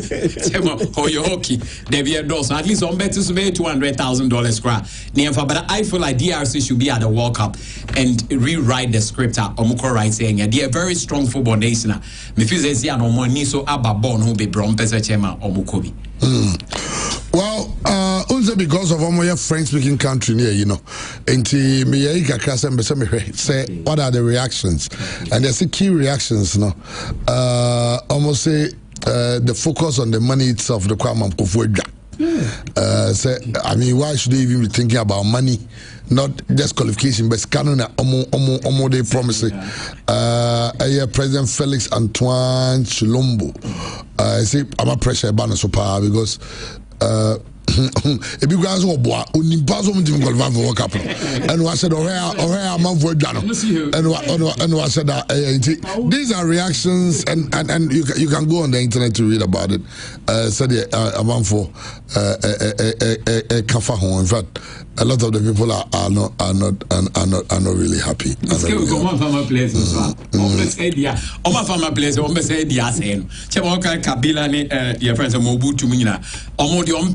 there. It is a media only scam my players, not players in body. Maybe because yes, I'm better for baby. $1 million for a way too much. Okay, Yamra Black Stars and also because they say Black Stars players a lot of the players are pulling out of the current tournament and our current cup no. If you see injuries, it will be a Canadian tea. You will share a one but Kofi Adams and some our Omunyina so be then benyabi. Yanka say ye the loan ama clubs bia say a loan that they sika ye dey boa ho. Enye sika club bia ba bitua back. So it is not any loan to any club. In the meantime, as we were about starting the league, that money was not ready. If you can make some arrangements to take care of the situation, it doesn't mean that arrangement that you made will become their responsibility. Ultimately, when the monies are raised, we will pay for the facility that they went for the initial commencement of the support system. It's not a loan to Hasofo, come and pay back, or a loan to Kotoko to come and pay back. It's support to them. For them, they don't care about how they got the money. Etiano no watchem no and teams no loan to them. But say ministry no, that's carrying your red the ministry no go pay loan no. And on the sort is I don't know. It's for clubs in the answer more no. While we need you have something. In fact, all the clubs will be having a baby. But on ministry in the court pesa loan now on the sorte this whole situation of giving the clubs $1 million each. Now Saka be for Tuado and the supporter ministry in the mano ahead of the World Cup. Coach is winning. He has won since I became minister. Your Bobe 6 games. He won 5 and then drew 1, which is good. We're getting the results that we are getting. But after the game analysis, every time it is after the game that makes me feel sometimes edgy and uncomfortable. I have to speak to Sanya Manyaman. It doesn't mean say currently he's our coach. Me a minister anti meka best or no best or no best, so that when I have to take a decision, will be uncle say, oh baby, na me penasem inti ena me push say uncle and I me pena 70 and I'm tina make say more uncle. It's data and other things that will drive the process. Then conform be I express your desire as far as the coach and coaching of our national team are concerned. We are not blinded by that. We are not deaf to those comments. And the analysis will factor the concerns of industry persons, experts, and even non-experts on the street. The best factor of concern in arriving at a decision as to what happens going to the World Cup. Say we will strengthen the team by bringing in other persons to support, or we are bringing new persons. Look, the coach won or qualified with a team. I believe the coach himself, given the chance, he's still looking to better his team with other invitations and so on and so forth. So if the coach is looking to better his team, I believe to say nothing stops the country also from looking to better and strengthen. I know Honorable Kofi Adams, the Minister for Youth and Sports and Ocheche science memory. Remember when trust we are near question come your interview bagubia and na your boss you be remu or Asante Kotoko say you say enne Kumasi Asante Kotoko ne Vision FC Asia kan ni J Kraku the second pack. Now Coach Kainzito at the update on the injury situations and the game no ehonsem aba. We are approaching with the same attitude. BT HSF will give you 3 points. Just like BT, everybody will give you 2 points. In order to chase your objectives, I think we don't have to take any match better than the other. We all go to chase for the 3 points. So 3 points. So the injury issues, I came to meet it and it's still existing. So I think the medical team is working. As some are coming out of injury, some two are going in. But at the end of the day, we'll use what we have, as I always say, to get what we wanted. I don't like injury players play seriously. They can't give you the best, and at the end of the day they will tell you because of this, because of that. So I think this is the situation of the team now, and we have to bear and then make sure we use what you have to chase for what you wanted. And you could carry to Nisam. And so, and no, yet also a young co Hearts of Uganda no munya 114 years. Now, quite sad because he overshadowed by the loss or the defeat to Asante Kotoko. Anyone send some about far the disallowed goal, anyone seminar. But Frank Nelson will call a Kabibi at the far on one anniversary. No. 114 years. Obianim say a generation to generation. Okay, first of all, now Mr. congratulate the fathers of Accra so folks. Monarch that the Betty Way Club in the year 1911. They say I could do 114 years. I say that yes, that's which a kid Accra so folks. Once in the Janamica is 114 years, and that from the bag and check it around now. Who said counting behind it, that's it, with 114 years. When said there's no company, but difficult to obey that company, so with 114 years. It's a football club, Ghana, 114 years. Honestly, I said, at the end of the day, every minute, every second, I congratulate the forefathers and the management of Accra who year in, year out, from the year first year to year 114 years.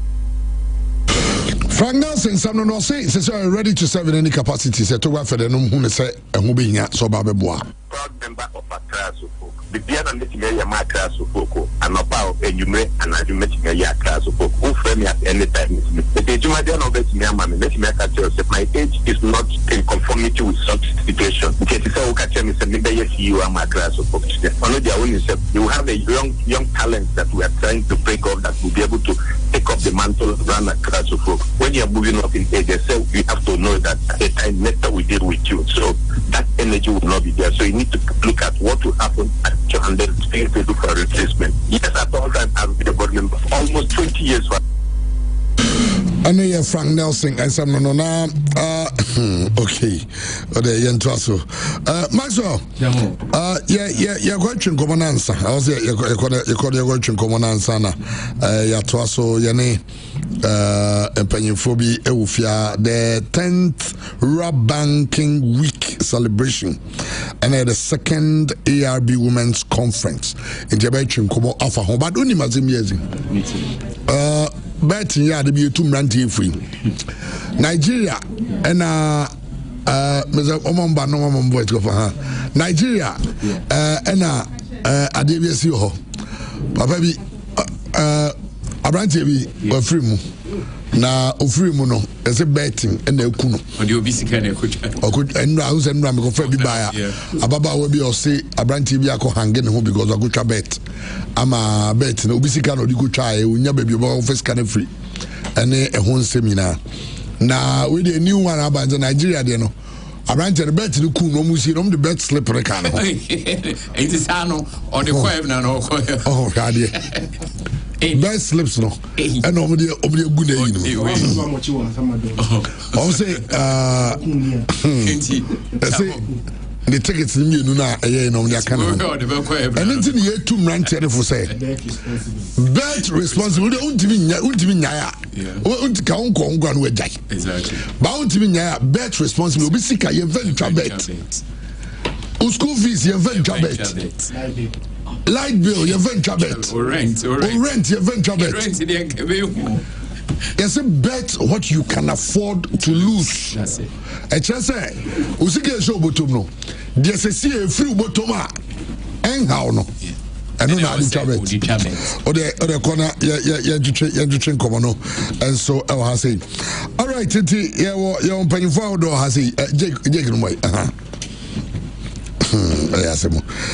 you have for the 10th Rap Banking Week celebration and the second ARB Women's Conference. And no come on here, now I was in command and church Mudini, you mamma make me address him. Now, oh no, a producer, I'm so I bet nothing to mama. Or no, also tried in Bano. One trauma. We are down, mama introductions, no, and so dear my about all Obo Diana watches it. Different rural banks, right? Behu Asokori Rural Bank, Behu Bosom Train, Behu Achima Kwangoma. Where they Confanochi Rural Bank. It's Rural Bank Week. And home common here, Baby Dino. Okay, it's maybe a bizarre question. Now, wow, because I'm about Dina, Obia, Tibia, so at me. Anyway, Momo and Komaka, the 10th Rural Banking Week, what is it about? Meaning the Obedikai So we Akonya is ladies first, Casa men first. Okay. Okay, so your friend me Isaac from Paul Mansu. Me wa Ajumako Ahoma Rural Bank, head of business development and marketing. And operate the Yemfa Kwanya so in chair rural banks e was antimamu customers in Mati and Kawe rural bank no anniversary ye the tosu edu. Even though rural banks and also any chain say anniversary because a bimoko way back 42 years and 43 years. Okay. And the rural bank in the buy a santimemo and a chaye pa. But say a casa anniversary dear afia ye this you are ye bobo bank no hone and koswa abemu and nona and the etoso 10th one. And ti enunintina anope ye waha yetima ye die ejuma and then say driving sustainable financial inclusion and good governance in rural and community banks based on ESG principles. And Yabutaya is here and so afi Jumedia ye dear no so and no. Oh, okay. Menim say you really back on I mean twaso. Now ESG principles I know you're there because you more banking ESG no standing for them. Okay, my main kakakra my main ESG need environmental and then social governance. You share more. Maybe a chum no sustainable development goals or mine. Yede boy hobra etoto yanyoma. By this time you know so the about environmental and social governance. And no so the way to manage our lifestyle.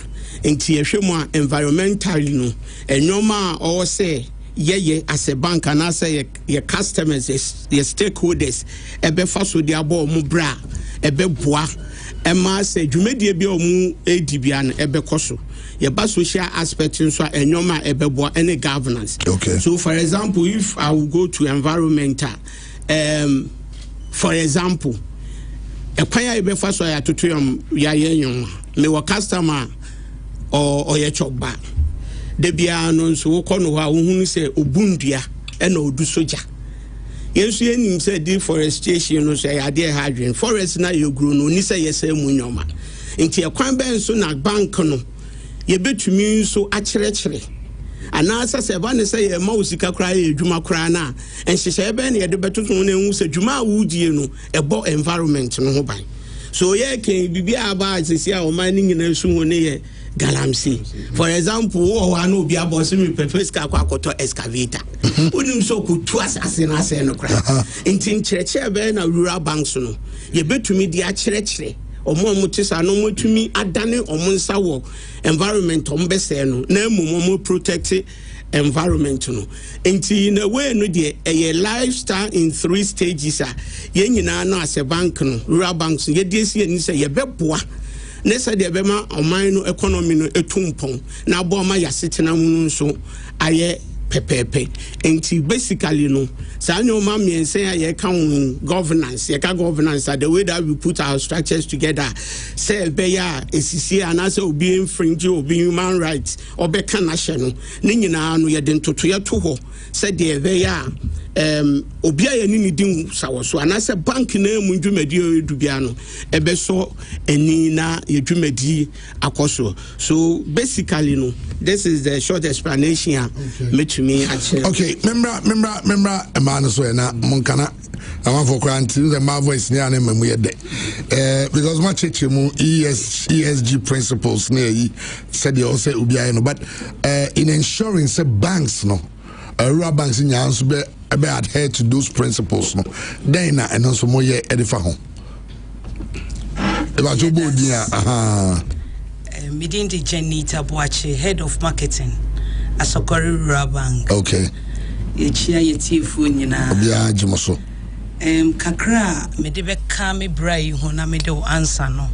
Master tene say tete no na yehwa ka rural banks de ya sede ni say yeti ekrase. Na yeboa krunketwa fonim efa omonsu dwedie a omudie ba sese obehwa ewiase ni tumpon bebia obeko bia no sikasem ewo se tete no nanka ofri ye kura sete se asokorea na obekuma se abedidwa agye osesa sika gubotomu no de aba nanso esan say yen rural banks yaka yen ho abom say financially yen so ye inclusive with the commercial banks. Now we are competing with them.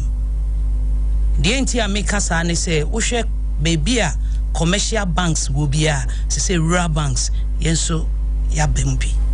Ain't with this your 10th anniversary ye din nyina akire say ye pese wiasefo nyina hu say the commercial banks ne ye no ana tete banks ne ye no yenso ye rural banks no yenso ye di mu akotene pa enti say ye bema yen hihye de said your kind governance no e was say you provide environment a be serene ama ye customers na ama even workers a ye adwuma e wo banks no enti be hwa rural banks ye obi be a friend no board of directors okay govern the affairs of the bank. A descendia no the decision be so na yensu ye implementing. Enti rural banks yaba say yensu ye be boa afofrofo. The difference between rural bank and commercial banks, mika commercial banker enye ye commercial banker ye nimu. Okay. But I'm talking about the universal banks. Okay. The difference ni say ye forensic, that is foreign tradings. By yeno yentumi nye foreign trading, but nyamia democracy no esa ni say with the association na yewo a pesa or ye penny ninti no a person so the bibi ba yenso ye betumi ayesa international transactions no into so international transactions yen to me ya dear these universal banks here biano rural banks yes ye bi I say Caneno or she said no rural banks do we go say o just all the paper manual but they say muso mukosro well me share my mo share mo theme no I'll say driving sustainable financial inclusion and good governance in rural and community banks based on ESG principles. This whole idea about financial inclusion mo kan wa me no enchemu no sign nebeko minko e ma na me ba ho ansa ma ba ana memra ho Isaac Frimpong governor okay Godfred okay governor rural bank and also we mu kakay you that say who say financial inclusion how are involving all stakeholders, all customers, in fact the general public at large into our financial stream. When we count financial inclusion, say rural banks now are going extra, trying to reach the unbankable. We say service you mean say will be a universal banks now mostly targets near bigger clients and all that. That is why the rural banks are here to serve the minute of the customers. Okay. Yen susunu krada so on the Nkobenya bank account no omo and ye pese ye twe omo edurem nti ehwemu most rural banks no are sited in rural areas, farming communities, places enka bank the Nkonko pie hokra. So we bring all these people on board and then we try to serve them. Now we are your theme I are adopting this year no ye try say ye bet stretch omo nyema we bring so ye share ESG na environmental, social and governance no we are putting policies measures able to me at stretch omo nyema we bring. We have facilities and training and all that ye be involve omo. As time goes on, we plan to even develop products that serving all these people in that area. So, for instance, environmental, we have realized that galamsey is a canker to all of us now. Now, rural banks are taking it up. You say other institutions play on part. Rural banks also want to take up and then also see what we can do to help. So, as part of our theme for this 10 years anniversary, we are rolling out various training programs, helping government finance institutions to deal with that cancer. Environmentally, we want to champion that. Now we look at socially, so we want to see how who are not getting up there, who cannot bank. We want to bring everybody in, whilst at the same time bringing and helping to implement government policies. So yes, this we are taking it up like corporate social responsibility for all rural banks to bridge the gap between the poor, forgive my language, between the extremely disadvantaged, and then get it closer. So yes, that's what we are trying to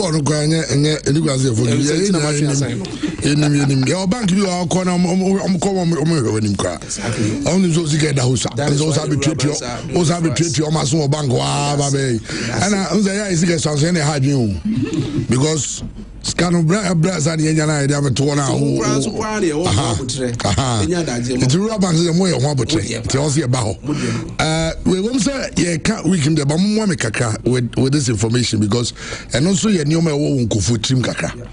Once a Canada, the amount of renting be bring per rural banks, no see, you know, or you'll see, it be a home professor, a whole statement in the day. Be quiet, be an idea, no, sir, I don't know. A misconception, and I say, the Mumoy Kaka. Okay, what, yeah. Me de me example. Okay. Obi obeka say bia no na onim de oka. Okay. Say financial statement bia ye gitum ewo yemfa ne say this universal bank no ye sa gitum ewo so rural account rural bank account ye sa gitum. Me de me example say my visit embassies bebre me visas nyina me kita nyina no eye me rural bank asokori rural bank me statement and ye de mami Krobia US Canada UK just recently me fi UK ne bae enti obi ka tro say bi rural bank ye statement enye we a yensi no who that's a pa omo embassy hono eje ye statement tutum pa. Oh, okay, nice one. Who you pa? Mako, Madam Doris.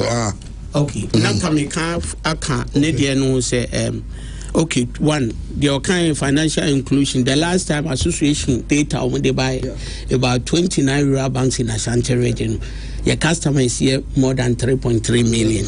Wow. Ashanti region and Ghana. Wow. Into which means a tokrobia wa Ashanti mamu bia no kra no menka Ghana bia de.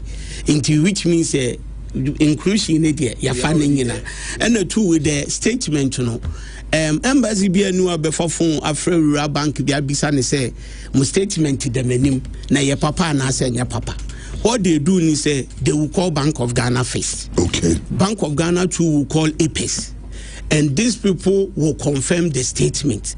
So which means statement the way we look at it to me bontungu. But be a connection man be no share baby Excel be a bibi asha wonsem. In Joba also bank na papa or manji waji usi Kennedy.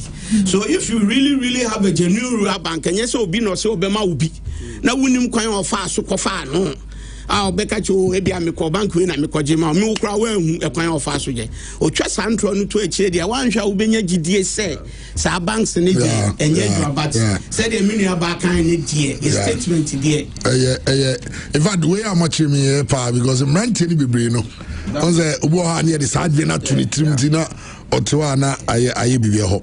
Well, women in rural banking and you say man play very vital role. Say banking in puntu ni bibia no. Momo en koma kakra ne ma miensa we just say tomu a special about women in rural banking. Efrem Doris or Sam Preachum was rural bank. Nice one. Ablas rep. Okay. Ablas the Association of Ashanti Rural Bank Ladies Association. Okay. Na emano me fa ne say you buy now can we say eba nkonya de say ladies first. Ladies first. Say emano bibia first no. Imagine that's it when you careful na. Bank so concrete ni bi. Association no my kwan say position bi bebe oba usimi e den. To be privy, okay. Na first no say na can school sam ni ade and emano nyina ko school. and now chartered accountants so chartered bankers so degree masters ni nyina obenya mani bi wom enti position no de to ho a obenya qualified person a enya ze bi oyo ba keke e na ode na ehye ho enti eboa enti leadership position bi a ode ma no ebetum no omutimi ye adwuma no pepepe e ma no serve as role models say who adwuma na mani bit me rise through the ranks a what's one of my show crying say won so dachi ubetimi ayebi aha enti no it helps a mani bebre e mo so timi emu high e ma adwuma nso ba say ye pussy positions na ma yakọ anim na bi mu so ye den efro e ba num say enti feel say a good thing a e bo man e ba ye customer service na ye customer relations em say no de ye demufua because obat na wanim no di nkom em say nsem no tiase ye simple ye ba form to your level ye cheche bibia mu ma otiase say de be ya unkwa abonten na wontiase no enye bebre emma enti eboa e wo customer relations ye communities ni nyina na ne empanimfo ne ade nyina kasa me feel say mano yesisi ano ye boy adwuma pa ma risk nso so no say you strade kakra enti no ye nhye da nya ne mabasa e ma so se bia sentime mo ba kromfo de mfa nya hwe ti bank fo madi especially rural bank ladies ti ye nsa nhye da nhan enti bank ne mmoka kese se kro no sa ne ma no tu sika wo ye ho a wo gidie say usika no bebe da no ubeba na hwa na okay say man so ya bua wa nyama bebre oh okay well kakra ka ho na ya rabia ba ha kakra be ka ho say de your sister kai no o hwe at first ebe ye din pass oba nka obe a head of department yeah because u study a ni nyina nka ye mema e ma kwa the next position ye secretary yes see ya wo ma heads of department yeah me amiti me head of marketing meaning say uko ni ma key managerial positions no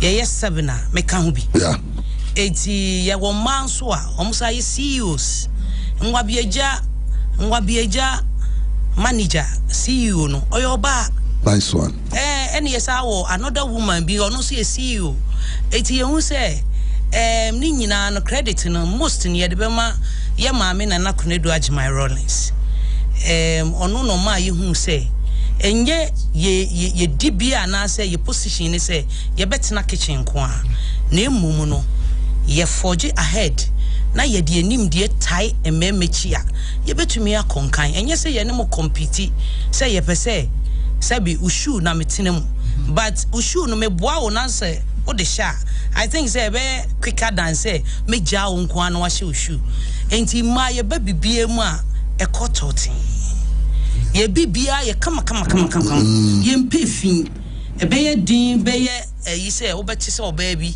sabio ye kromfo ye few because ye hwe debi e maybe akromfo but omo ye akromfo no ye very minute eti da mika say ye maame kunadu wa ya ade baby a wawudie nanso ema ye tu chema no yeah enyo no a akebia some of us yentete ha yeah because ebino mo disi won so say ye maame oba besi atumi ayi wedia esi bitumi ayi so menyere me hunkoso sa ebia ye friend is saying wo hwe ye maame tu kono a ye yi no hosisi ye ya oyoba Georgina Wood oyoba chief justices eti is it a man mo common is it mo common eti say musu beta yechi mo hwe ne say sabio ye ne mo compete na emu be boa ye yes na enim say kakra yeso ye be baso mate and I'm assuming sabiam de be kan because me we sank here wrap up memo obi abe 30 seconds na waka bia for bank na ye sorry so Actually, means we from a retires from. Okay. There was Association of Rural Banks, Ashanti chapter. Okay. Now a week now ye did.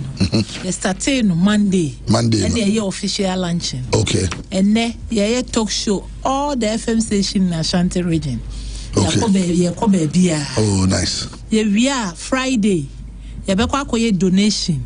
Ewo Garden City Special School. Okay. Asokore Mampon. We are 20th. Yabeko voter region. A hona ye kwa lunch second women's association. Okay. Na adiachia yɛatoa so at the rural banking week no. Okay. Nti 20th to 22nd yɛbɛkɔ akɔyɛ no. Okay. Well, your mama baso I feel say my idea. So the be ma nyina maka bo matime pagya rural banking edru no.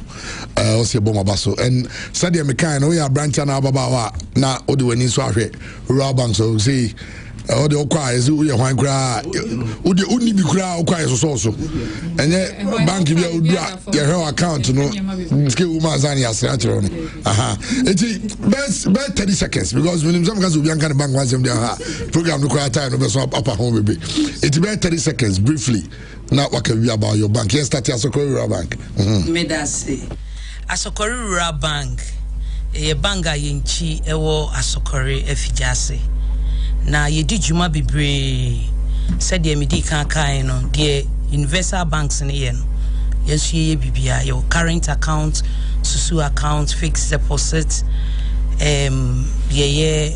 salary loans ye all sort of loans ye wo main fa akonya so enka product ba ko a ye need e chiri pa isan say ye be di bronya obi enya sika na ope Asokore Rural Bank, irrespective of say wo loan that yete no, you will be here. You start fee October to December.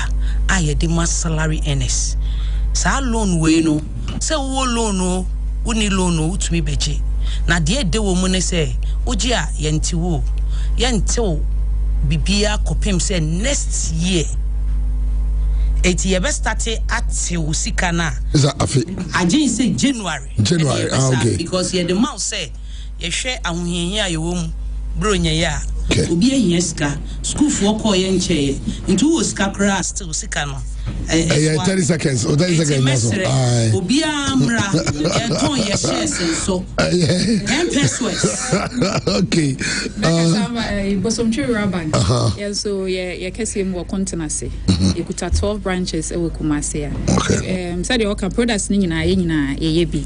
Yes, we do bring your your Christmas bonanza and so your ma your salary day product America ho asem USSD ne Ghana Pay and then those ones now bit me the phone and then so ye bia utimi me phone so no transfer usika every account mu e dey call umombo so and I said the other way around oh how ho emma banking ho into your products no even no okay nice one okay okay so achuma kwa Rural Bank ye ye say ye na ye the pay setters of Rural Bank enti edwumadi and branches was antimamu 11 branches ningina wo Kumasi a etwa ye ho ehia na ade so nkwa ye sisi ane se ye de ni asi emma omudidwa ene the youth that are coming up said they will kind youth need the ya no musuo banking ye wo mobile app bia wo call app no twa AKA bank mobile app wo betumi kra open account wo so se ba ne se wo hia bi sika e de abo wo ho bra kra na this time no ene ma no the focus adwuma nkoso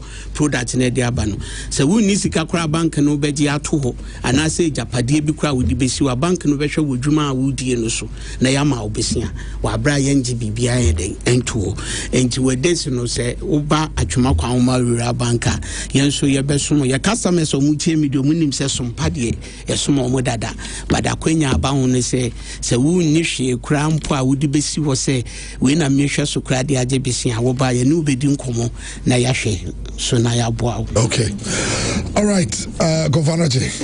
Ngebi say asantimamu ye chichiri kruni wi na konfano chi ye dey o command the golden stool no bye bye see from see kutu see baba nti de mi nuanu aka nyina konfano chi ye nyina na asem nwa kra ya sade aka ho se ye hu se ye be ko bronyam ya sa the special package ye commercial loans business loans susu loans ya sa tete so 2% chese ya ni jefe se o de beje fako di bronya fako tre adwuma mu fako ye de obeye uwie a na insese kitu bi e de ata etire nti ye kan say ya na say ye to yensa frɛ members bia say wonni bi Rural Bank a oni omo ye adwuma dadade a abomoden borrow ye branches a atehwe atasa asantima mu nyina ye head office e wo wiamo ase asante wiamo ase ho na head office wo say 9 branches esa ka head office ho ye obi wa agona wiamo ase na nka say wo branch ho ye obi o titrem bu aman pankrono kronom ye obi o tafo Aston so I'm here Jum roundabout on ebi oho nti wo working into any of your branches here excellent services and ubebisia nti se ne ye ka no bomodin na the rural bank bia enye adwuma services ne de moto ne de banking with integrity se ne you all right yada masipi some over kind on the chinkomo wish him all the best and so mo wiki se bibia bitimi akọ kama edi amamo yada masi all right for yane rural banks out on any my chinkomo no more rural banking week the 10th edition and no home como and yabono eti yentraso ne amfade akanyina so emra masa ya ba kroma no ya ni sports presenters ananti but so kwhwe obi to say bright I see masa in terms of sports this man with the different levels with the sports obama fresh memory with the fresh news eti ya twaso na ya flemu Black Stars aso ye enam say yenim say Ghana ye ne Japan e ba be sia kan na the tell say ene na Ghana be the first official training enam say players no e bi ba ne omo be fifrim ne yi Henry Asante Twum kasa de Ghana Football Association yimbisa no na omaye say no players no mu free mu no ne hon sensem nyina no send it na reasons ben so enema all those players no and so a pulley out of this game. Set down so sell number World Cup and pull it out in future, and that makes these two friendly matches extremely important.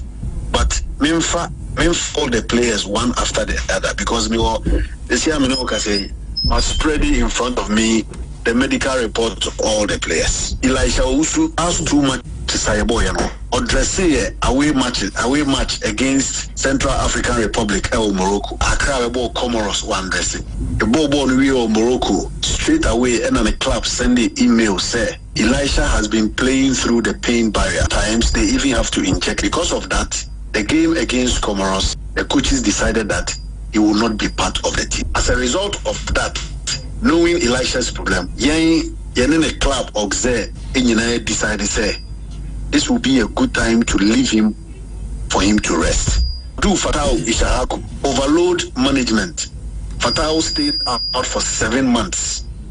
Oba back almost every game. In the course of this period, you leave out at some point. Time I Yakobo Chad and then Malino. And eventually doctors decided say it will be a good time to bring him back during the final 2 games. Or call back and about every game. Now say player free ACL bar. Now say over to full recovery. You have to be very, very careful. One, Obobo, I think Saturday. I don't know, providing assist. I know.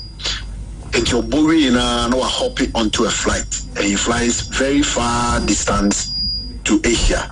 Obebo definitely won't doing mano and trust. Obe training Obebo. We are Obeko not long distance. We drew a few days time.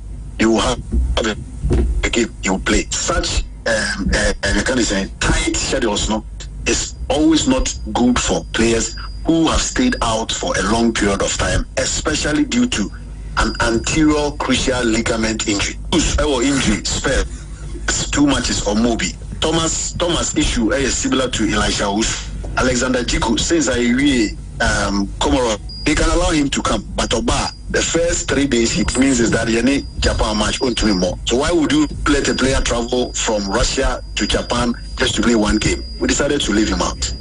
Jordan, are you as at Saturday? The information we had was that he has a knee problem. He has a swollen knee problem. Because of that, the doctors advise we leave him out. Because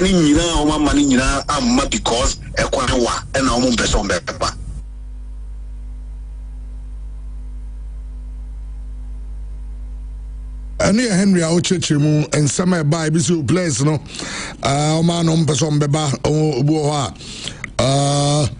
onimsa waka bedo be kobintina en wa chichi nyina mu se enye sanete enti nyina yen hye so enso esa okay enti na yenya bad news this year the bad news coming up say and military exercise from your military recruitment you know at the no more Elwak stadium na bi so Kumasi baba ya ho no Yes, I work there no stampede this year manipa me insia uses here.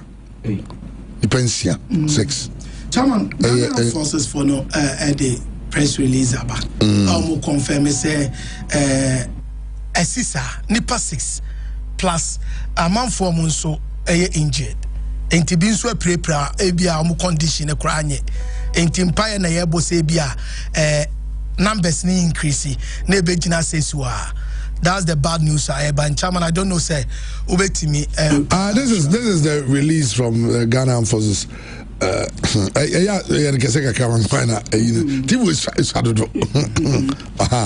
Also, the Ghana Armed Forces deeply regrets to inform the general public of a tragic stampede prior to the commencement of the 2025-2026 recruitment exercise today, Wednesday, the 12th of November, at the Elwak Sports Stadium, Accra. Preliminary investigation indicates that the stampede was triggered by an unexpected surge of applicants who breached security protocols and rushed into their gates ahead of the scheduled screening at about 6:20 hours. That's the police soldier for 0620 hours 6:20 AM. Okay. The unfortunate incident led to the death of 6 potential recruits and many others injured. The injured are currently receiving emergency medical care at the 37 Military Hospital.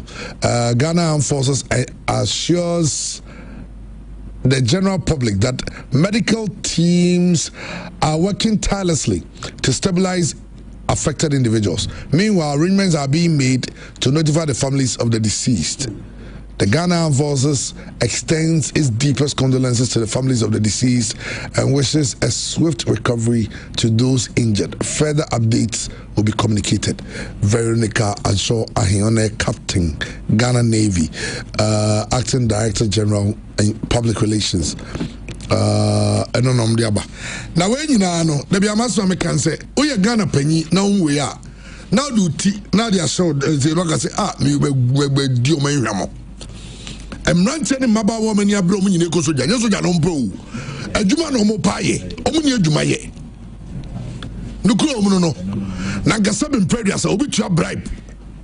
Say a funny in Unipo police and now soldier, now Navy and it's there. People are paying money to people.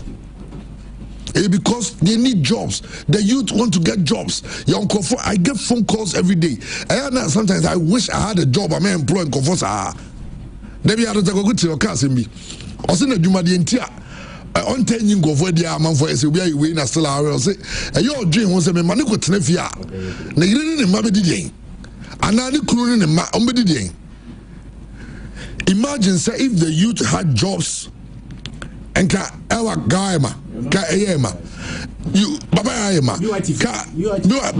Baba so yeah say me de minua mutu koye na chamo de tiene say ye di makogu stands na rest stand on ene bi so VIP on ba bia ye wura mu a fire service car na fa wura mu rings on na ansa na abekọ park ne so no na bra wa brand nti atade white show majority ni nyina asay afi on dress code no we shirt t-shirt white to na dia yifinti omo ejina ho sa no masala nti just ye bioma wuram kofa tanta tracks no wakotena se ho de onya duru bia enti etimi ana soda phone timi ba go back no mu nyina sa bu mu nyina sa so yes enti omo de go back no mo ko huyu na bi tise to zo mo hu ran go for za go for mo zo and is you very well mo be zo mo hu edi jamo se come from conference still omo timi ngure and America soda for exercise is 2 days okay and then nichira yes nipa gu ati no but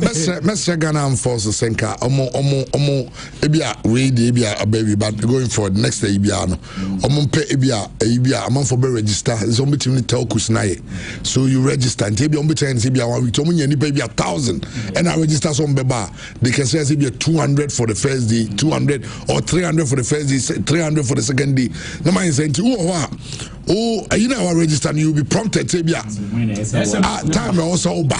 So anybody in now go because that's say come home. I'm telling you, object the trade and move on to you one.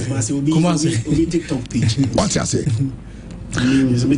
Say obviously the trade come no hu ba 26 25 come no we no kwabo de and okay the 25 no look alike ba obviously me say was me say jam so eti so 25 come no and no bitim ne ba to obi otu onim no ne ba to the other grad man no afro de bi obeje and 25 come ne ma fans this guy no say who do be ma fans obeje eti say come home. It's maintaining in a pejumaye, but imagine Senka, Yenya, a Juma Homa Mantena, only the people are genuinely interested in joining the army who go there. What's the point I say? But they say no, Niba Kujina because of pejumaye. Oh, okay, see ourselves. Soon as that, Munipa 2, I mean, Mini no more winners in Chini. Bomu di line so na say nursing training the impossible to kono timi nya military na 6 months onya military na no the nurse na room obenya 37 ne ho bi akwa she no oto no ye no krapa na panifo mu di ewamo yo me feel say one more very good solution and we crowd in K long overdue. Looking at the numbers now, players almost a number. There is possibly a stampede which me aba. Edichamanka me text in there. Chris and Yanni text them. Me come Monday, we are Friday. Even say within a week, it can be done. Not year because for over years, you know, omungina personal these issues there. But I think we need to go beyond that. So we create and come to but me sure so muntia. Yingina ye bo. Me so more far. Because the screen so no. Nipa kuguho. And the question is, we must say on me alpha. That is the question. Whichever. 400. All far bear 400. We saw me have over 5. Andy, for the brand, sorry, quite sad to the families of Nipensia. They tell us, oh, now ba. Accra will say or call Elwak Stadium. They see a first soldier for or Kotai Fana. Now, why are frozen Obano were free Madea, Stampede, maybe a month with Chiafana Sunu. Oh, man, it will be and you never have any panel. Sir, I didn't know Kanyamina Mount agent. It will be Yamin free panel. Seven predator. Or man, when you form a dear Ramo, and you may be no Kulibacro.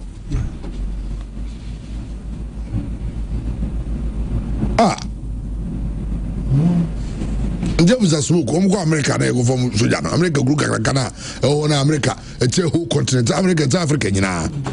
I'm quite smoke muku soja military training. Okay, na nipa 7,000, 8,000 goes away. Come go soja. Nipa muku muku 20,000.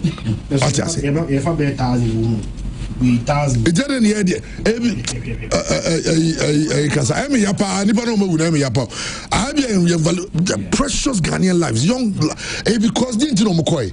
Every crowd no criminal, prebi pa no criminal, Jumano. Omni said, Opejuma ye. Ovi investing in my papa in school. I'm an every. So you be support to Abrano. I go cry and say, how am I coming in school? And go west. It's 10 years, I'm 20 years here for the pop. I mean, go. Now, I go try to say, family. Udiopa. Now, young nurse already you say, and you could say, Mamma Perjuman, Mumra Christian service, and I say, Mumra Park Venezuela. You could be a war school, and I say, Opoku school, and not go any paper call. Where's the Perjumai? And now I say, only Tibet is why they, why is it Betiano Bizago will? Obi so din there Andy for about phone sorry Chama na commentary and then the live commentary about Vision FC ne Asante go game but can't get you Menapa Royal Guest House here the live commentary be free and crying at the Abramo na even sia and yes be so prepare prepare in some na wu one will be our practice to be na akoi deformed and as akonya and so you be a tell me go be coffee kwa na oh obey Ghana obey and so ye we be adwuma go fo nya bi nyai esgafu but on difference in the same baba yara de ne what's the stores when emergency has done Chama baba yara de no on so mo tete stance nim but Elwak de no mo ni stance omo dina from say Elwak no say stance no ncheda nya yi baba yara de no kwade wecha coordinate ni kakra because but ena make us say no say technology kosro I mean we are in the technological world now eti combetia liaise with the telcos maybe your mama maybe a short code we and I say over your military yeah say your basics also Waku school so they can even have a website. You go there now, there's a form you fill and register. If you register now oma ye automated the ebia nipa omo register no ebia day one o ebia nipa we mu na mu hia wo aha it what's important I say it all ba no ebia okuta the confirmation ade no ah o dey ba and now the Ghana card and the bank oba you a na cross checking from the list you so and I said there could be something scanned or something. Maybe oh yeah, I'll be more scan Ghana card. I can't wait, you know. It you buy, you want to see the official card, the real card. No, not a tiny panaso. So what I say, it can we say, you know, Obi or baby, your friend is all running. It's young quiet say, Ebia, ya said I'm friend, but Otiwa debia wa bad because anyway. Andy, va phone bra. Baba phone bra. It's yansha wa phone na dey sorry you my dear so.